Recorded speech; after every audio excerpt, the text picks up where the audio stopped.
सत साहिब सतगुरुदेव की जय। बंदी छोड़ कबीर साहिब जी की जय। बंदी छोड़ गरीबदास जी महाराज जी की जय। स्वामी राम देवानंद जी गुरु महाराज जी की जय हो।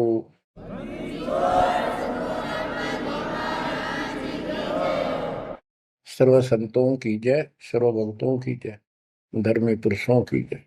श्री काशी धाम की जय, श्री सुडानी धाम की जय, श्री क्रोथा धाम की जय, श्री बरवाड़ा धाम की जय। सत साहिब। गिरिव नमो नमो सत पुरुष को नमस्कार गो की नहीं। सुर नर मुनिजन साधु संतों सर्वस दीन। सतगुरु साहिब संत सब दंडोतम प्रणाम। आगे पीछे मत हुए तिनको जा कुर्बान। बच्चों, धन्य है आपके माता पिता जिससे जन्म हुआ। धन्य है आपके पिछले जन्मों की भक्ति और संयम। उसी के परिणाम स्वरूप आज आप परमात्मा की शरण में आए हो। लख वर्षूरा जूझ ही लख वर्षा मध्य लख वर्ती जहान में तो सतगुरु से मांगे। भावार्थ है कि आप इतने अच्छे धर्म कर्म वाले व्यक्ति रहे हो, लेकिन मोक्ष नहीं मिला। मोक्ष न मिलने का कारण परमात्मा पे अविश्वास रहा। जिस भी धर्म जब जाति के अंदर हम जन्मे, हम उन्हीं क्रियाओं को उत्तम मानते रहे। परमात्मा के ज्ञान से प्रेरित होकर कुछ दिन भक्ति जरूर की, लेकिन एक से अनेक अधिक नहीं थे हम, फिर हम रह जाते थे। लेकिन ये परमात्मा हमारे पिता हैं कबीर साहब, हमारे सच्चे साक्षी हैं, हमारे एकमात्र हितैषी हैं इन काल के 21 ब्रह्मांड रूपी नरक में। बच्चों, आज कबीर साहब कहते हैं झूठे सुख को सुख कहे ये मान रहा मनमोद। ये सकल कभी ना काल का कुछ मुख में कुछ क्रोध। हम इस झूठे सुख को सुख मान रहे हैं। थोड़ा सा धन हो गया, कार कोठी होगी, बेटा बेटी होगी, और फिर सारा दिन बकवादों से अतिरिक्त कुछ नहीं सोचता। धन जोड़ लो, हेरा फेरी कर लो, और अधिक पैसा हो जाता है, राजनीति में आ जाओ, यानी मई माँ की भूख बनी रहती है। और ये हमारे जन्म मरण का मुख्य कारण है। जैसे आप धर्मदास जी के प्रसंग में सुन रहे हो, कितनी तड़प थी, कितना धन था, लेकिन कुछ भी बन ले, राजा बन ले, महाराजा बन ले, सेठ बन ले, और कहे गरीब निर्धन बन। अब निर्धन को तो वैसी संतुष्टि नहीं, वो चाहता धन चाहिए। धन है तो सुख है। जिसका संतान नहीं है वो चाहता संतान है तो सुख है। कोई चाहता है भी सेठ धनवाला सोचता है कि मुझे कोई सुख नहीं। सुख तो इन राज्य महाराजों को होता है। राज्य महाराजों को सपने में भी सुख नहीं होता। बच्चों, यह बात जिस दिन आपके हृदय में बैठ जाएगी कि ये सुख है ही नहीं, रात को भी नींद नहीं आती इन राजाओं को, नेताओं को। लेकिन कुछ दिन कमांड चलती है इनकी, इसी में फूले रहते हैं। फिर ये भी सोचते हैं कि स्वर्ग में सुख होगा। स्वर्ग के राजा इंद्र, वो भी महादुखी, 24 घंटे टेंशन रहती है, कोई तप करके और तेरे इस राज ने छीन ना ले। स्वर्ग का राजा नीचे यज्ञ करके या तप करके बनता है, और उसमें एक शर्त होती है कि तेरे शासन के दौरान, तेरे शासन काल में यदि कोई पृथ्वी पर ऐसा तप कर लेगा जो खंड ना हो, कुछ समय निर्धारित है, और 100 अश्वमेघ यज्ञ निर्बाध कर गया, तो तेरी पदवी को छीन लिया जाएगा, उसको ये पद दिया जाएगा। तो बच्चों, उस राज को बनाए रखने के लिए इंद्र कति हद भी पार कर देता है, अति कर देता है। इज्जत बेइज्जती का सवाल भी नहीं रहता। एक प्रसंग आता है, मार्कंडे गोसाई तपस्या कर रहे थे बंगाल की खाड़ी में।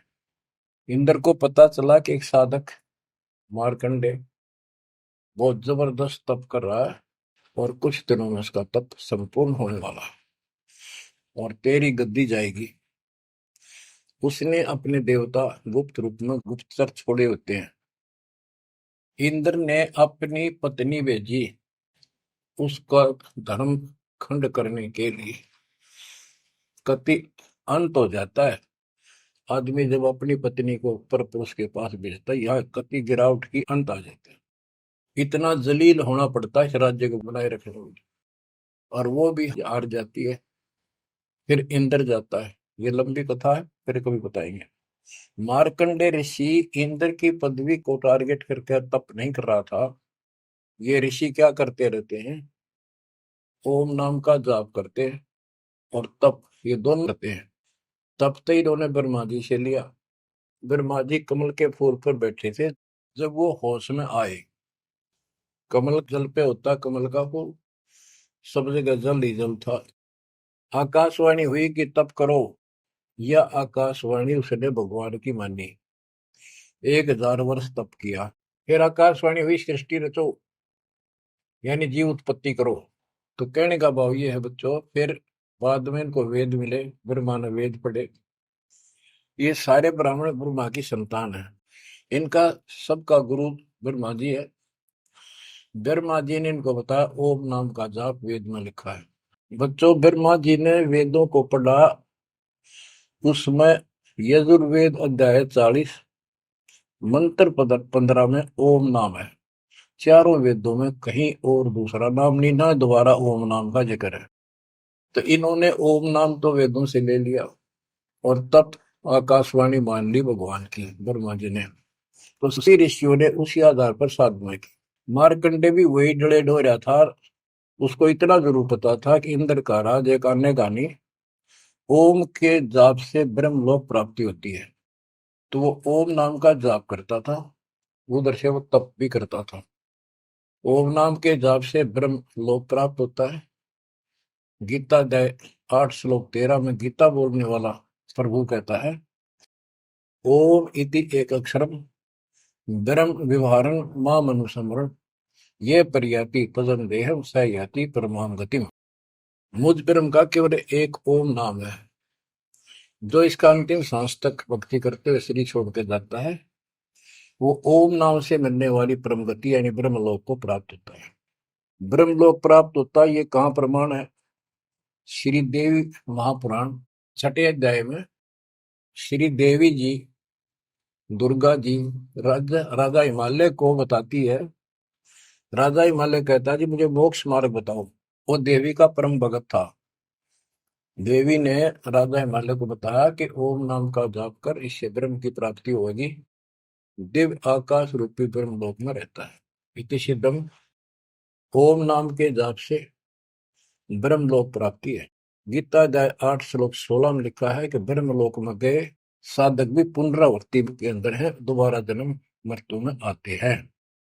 अब जो साधना कर रहा है उसको कति उत्तम मान के कर रहा है, ना तो करे को नहीं, इच्छा ही नहीं बड़ा उसकी।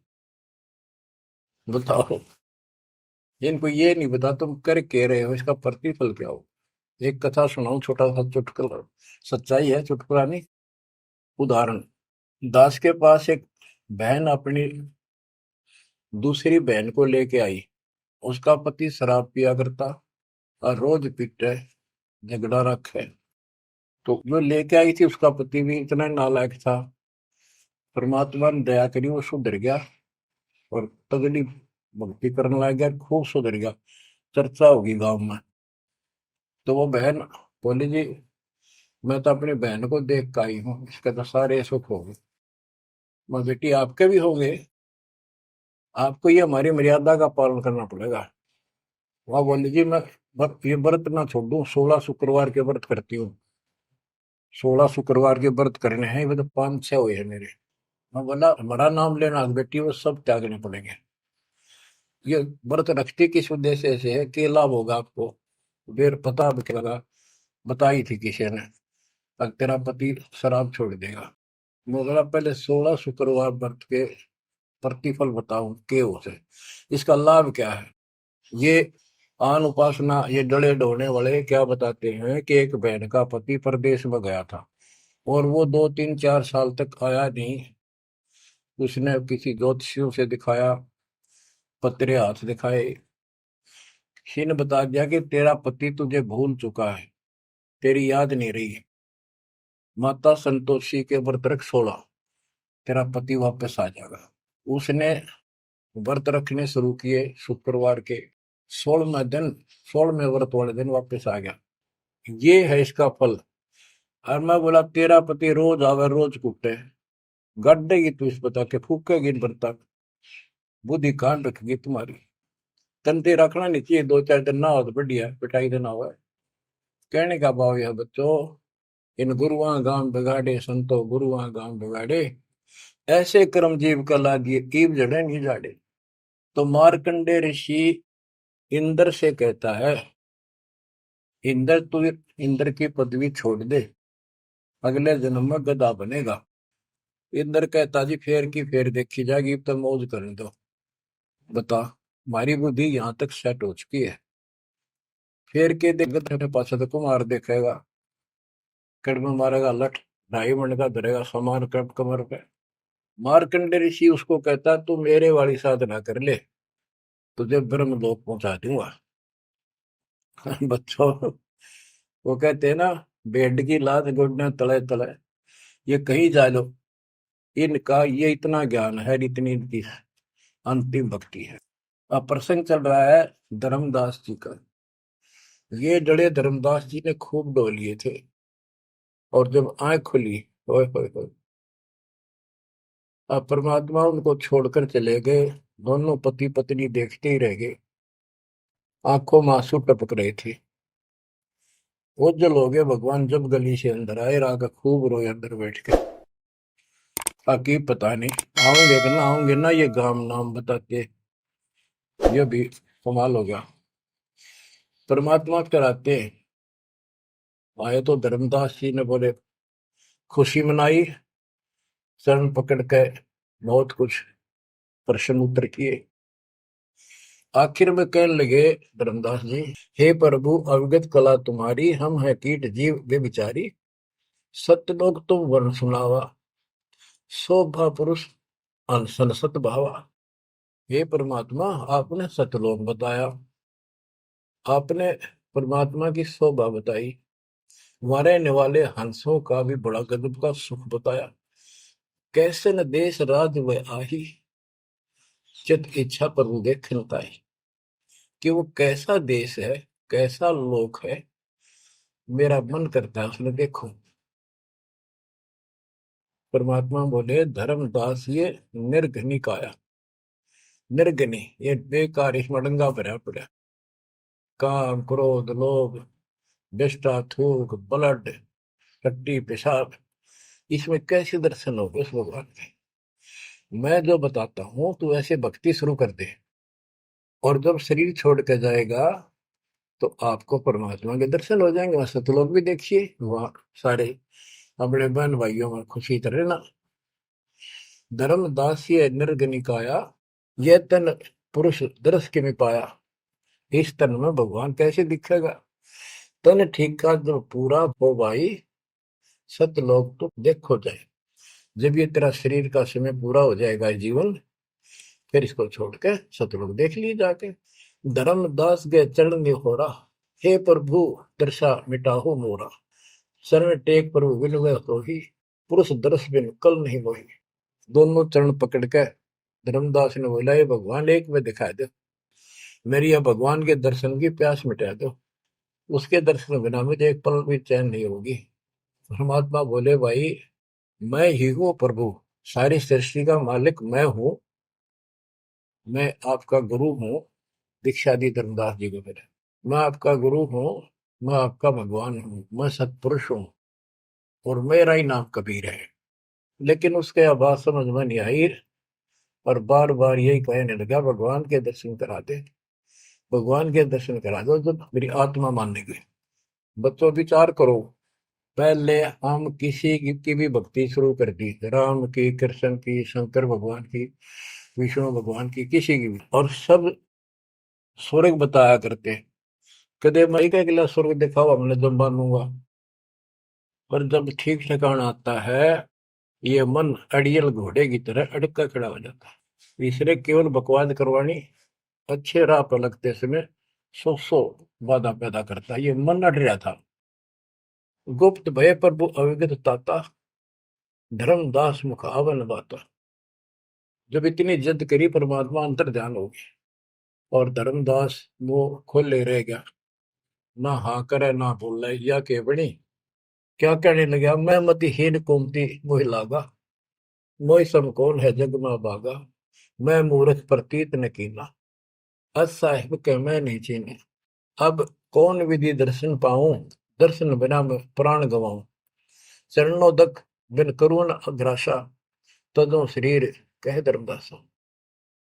अब क्या कहता है, मैं बड़ा निकम्मा, मैं दुष्ट आत्मा, मतिहीन, कितना मुंह ला लिया भगवान ने मेरे को, और देख मैं कितनी इज्जत कर गया, मेरे जैसा निर्भाग धरती पर नहीं।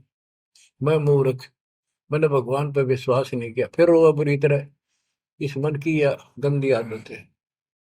अब कौन विधि दर्शन पाऊं, दर्शन बिना मैं प्राण गवाऊं, चरणों तक बिन करो न ग्रासा, जब लगूं के चरण धोकर नहीं पी लूंगा मैं, अन्न नहीं खाऊं, तदो शरीर कह धर्मदास, नहीं तो मरूंगा। दिवस सात लग अन्न न खावा, भजन अखंड नाम लो लावा। जो नाम दिया था उसमें डट कर भक्ति करता रहा, ना कुछ खाया ना पिया। सातवें दिन पर वो प्रगट दिखाए, धर्मदास पद गए अपलाए। सातवें दिन परमात्मा आए, धर्मदास ने पैर तड़फते हुए पड़े पड़े ने पैर पकड़ लिए, दृढ़ श्वासा निपट अधीरा, पड़े चरणन में अक्षीण शरीरा। शरीर बहुत कमजोर हो गया था, धरती में पड़े पड़े ने सर्क के वाले के चरण पकड़ लिए, कर गए साहेब तही उठावा, शीश हाथ दे अंक मिला। परमात्मा ने उसके अपने हाथ का सहारा देकर उसको खड़ा किया और फिर अपने सीने से लगाया। धर्मदास चरणोदक लीना, चरण पखार आचमन कीना। धर्मदास ने फिर उठ के जल लाया, परमात्मा के चरण धो के पिए।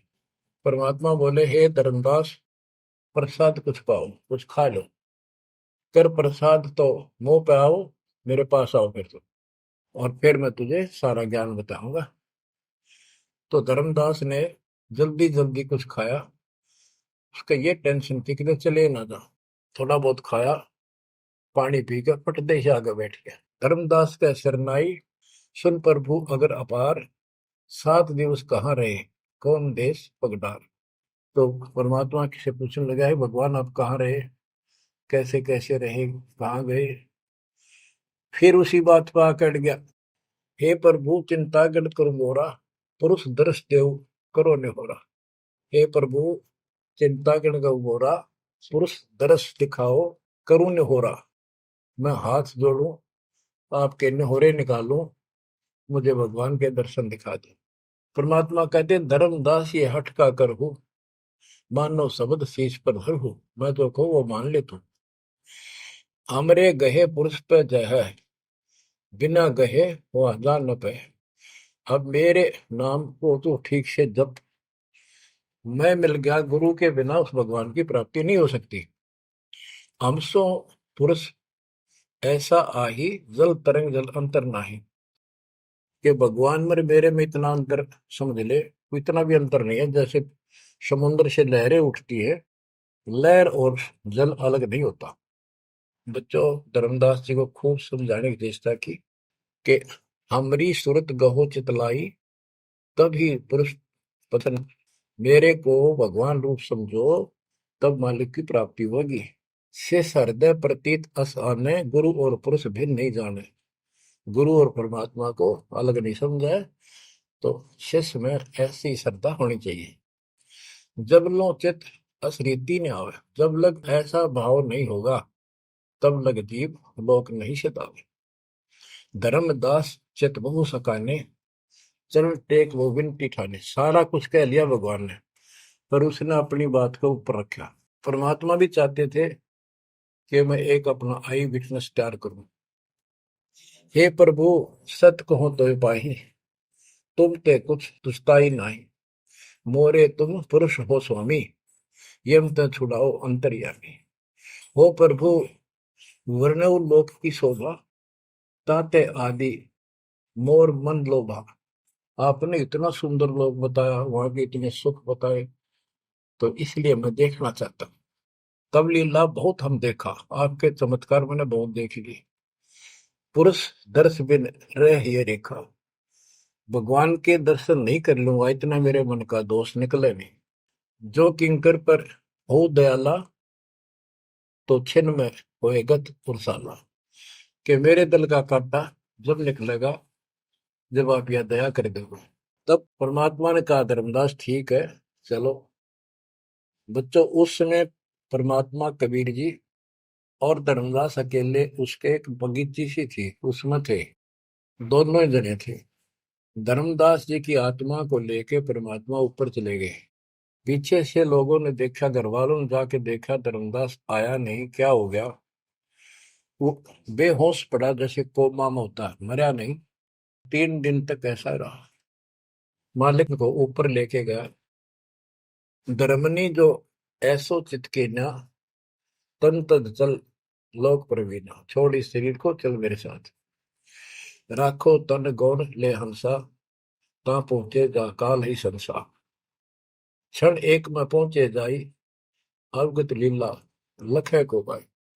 शोभा लोक देख सुख माना, उदित असंख्य शशि और भाना। इतना प्रकाश उस लोक का, जैसे असंख्य सूर्य और चांद उदय हो गए हों। परमात्मा कबीर जी जिंदा बाबा के रूप में थे। जब सतलोक में पहुंचे और जब उस परमात्मा के महल के सामने सतलोक में संतरी खड़ा था, परमात्मा बोले, भाइयों मृतलोक से एक हंस आए हैं, धर्मदास इनका नाम है, और इनको वह परमात्मा के दर्शन कराओ सतपुरुष के। द्वारपाल ने एक और भगत को बुलाया और कहा, इनको सतपुरुष के दर्शन करा के लाओ, महल में ले जाओ, दरबार में। जब वो लेके चला धर्मदास जी को, बहुत से भगत और आगे हंस हंसनी, यानी जैसे यहाँ भगत कहते हैं वहाँ हंस कहते हैं, भगतमती कहते हैं, वहाँ हंसनी कहते हैं। हंस का अर्थ है, हंस एक पक्षी है जो बुगले जैसा होता है, कति सेम टू सेम, लेकिन उसका गुण ये होता है, वो मांस मच्छी नहीं खाता, भूखा मर जाएगा, केवल मोती खाता है। अर्थात संत भगत वो होता है जो सब बकवाद छोड़ दे, केवल राम नाम के मोती सेवा सुमन दान करे, उनको हंस कहते हैं। तो काफी हंस इकट्ठे होकर आगे भगत और हंसनी भगतमती।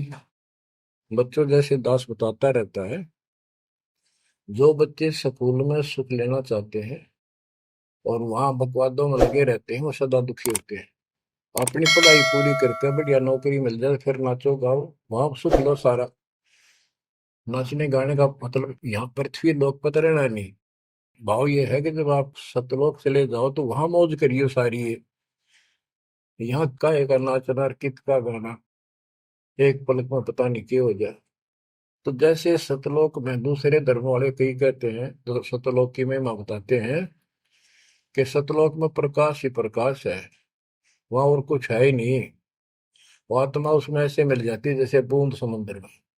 ये पूरा राधा स्वामी पंथ, सच्चा सौदा वाले, सरसा वाले, गुरुदेव वाले और भी सब इस यह रटला रहे, वहां कुछ नहीं है।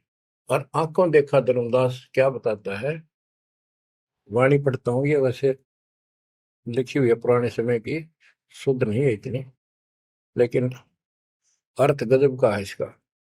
कहते हैं, जित देखा जगमग झलका ही, देखत हर्षित भय ही भाई। धर्मदास ने जहां देखा इतनी सुंदरता प्रकाश में गजब का नूर चमक, देख देख खुश हो रहा है। द्वारपाल हंस जो रहिया,